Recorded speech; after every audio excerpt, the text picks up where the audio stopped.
Alright, guys, today I wanted to talk about who I think has been the Premier League's signing of the season so far this season. So, as usual, I've shortened it down to three nominees, and the first one is Aaron Ramsdale. He's the most expensive of the three.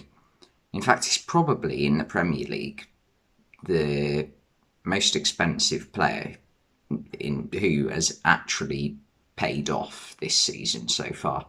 Because I don't think you can say that Grealish, Lukaku, Buendia, Sancho, Varane, Canate, and any of them have really paid off yet. I mean, with Varane and Canate, it's difficult because they've both had lack of game times for differing reasons. But I think Ramsdale has really paid off, especially with the fact that there were so many people slating Arsenal for paying this amount of money for a goalkeeper who doesn't have the best record in the Premier League or didn't prior to this season, with Sheffield United last season and Bournemouth in the season before. Both times he got relegated, which obviously isn't great, and both times he did concede a considerable amount of goals.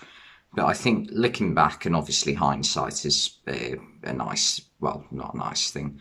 That's not the saying, is it? Hindsight is, I don't even know what the phrase is, but hindsight is hindsight, isn't it? Um, but I think looking back, that most goalkeepers would have conceded a lot of goals with their two defences. Sheffield United, their defence last season was completely different to the defence they had in their first season in the Premier League.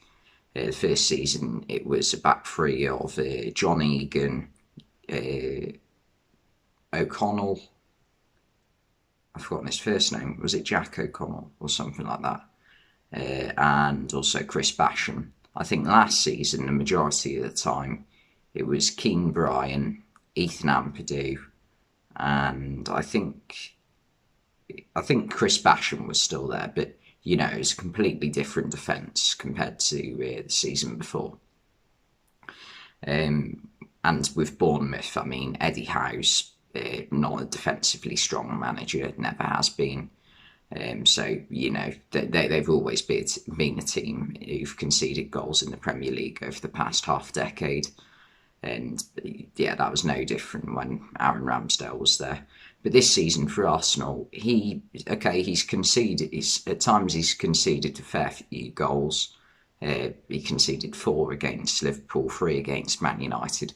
But the amount of saves he makes, or saves that you wouldn't expect a goalkeeper to make, it is ridiculous. And he hasn't made many mistakes. I can't think of any mistakes, to be honest, at the top of my head. I think in the Liverpool game you could argue for that Diogo Jota goal where he sort of put Ben White on his arse and then went up to the goalkeeper. I think Ramsdale didn't cover himself in glory for that goal. But other than that, I can't think of any other goals that he's conceded where he's really been at fault. So he's definitely got to be a contender. He is a level up on Bernd Leno for Arsenal and has been one of their best players this season, in a season which has had a promising start for Arsenal. Well, promising first 6 months. Well, the start of the season was awful for Arsenal. They lost their first 3, but since then, it's been really good for Arsenal. But yeah, anyway, on to my second nominee is Watford's Emmanuel Dennis. I don't know if this record still stands, but he has the most goals and assists in the Premier League for a player that's not called Mohamed Salah. We hear that quite a lot this season for a player who's not called Mohamed Salah. But he has been very good for Watford, and the fact that he only cost 4 million, I think, in the summer. And I think we do need to take price tags into account for this as well, because Ramsdale did cost quite a hefty fee as well, to be fair. He was 30 million, which, I mean, it isn't that bad, but I mean, compared to Emmanuel Dennis's 4 million, that's quite a lot. And Dennis has been really good for Watford, very clinical.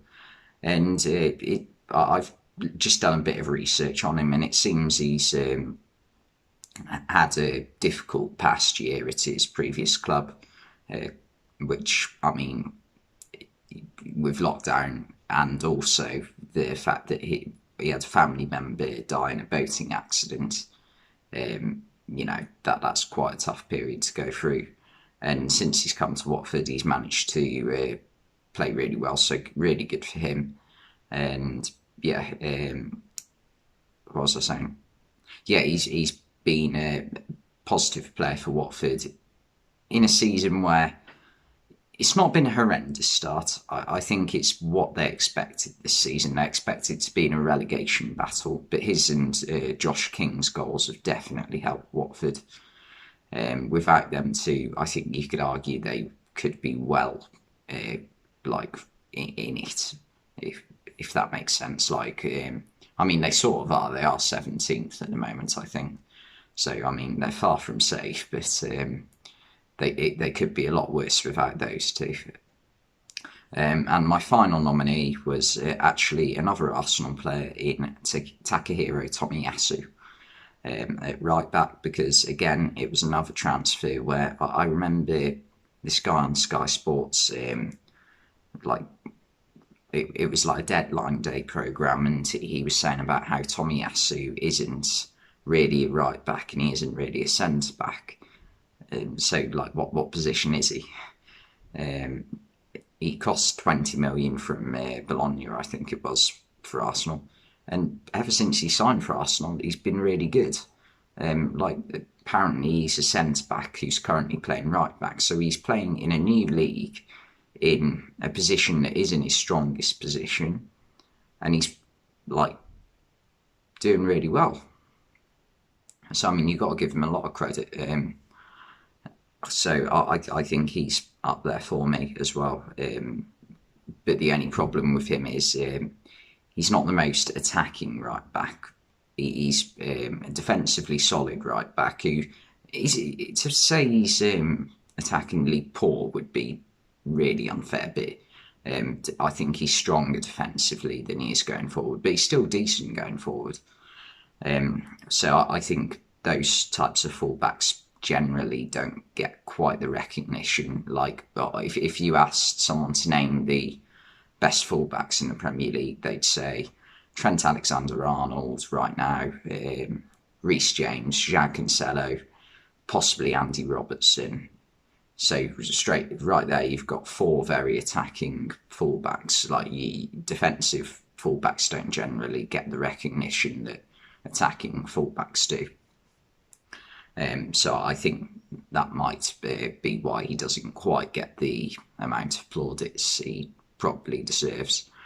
But anyway, my pick for player of the season, and this is taking price tags into account, I've gone for Emmanuel Dennis, because to sign a player for 4 million in this this era, this is like the equivalent of when Swansea signed Michu in I think it was 2012.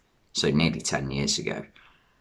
God, it's 10 years since Michu played for Swansea nearly. Bloody hell. But yeah, Dennis for me is signing of the season so far. He's been on fire for Watford. But yeah, so anyway, thanks for watching and I'll see you next time.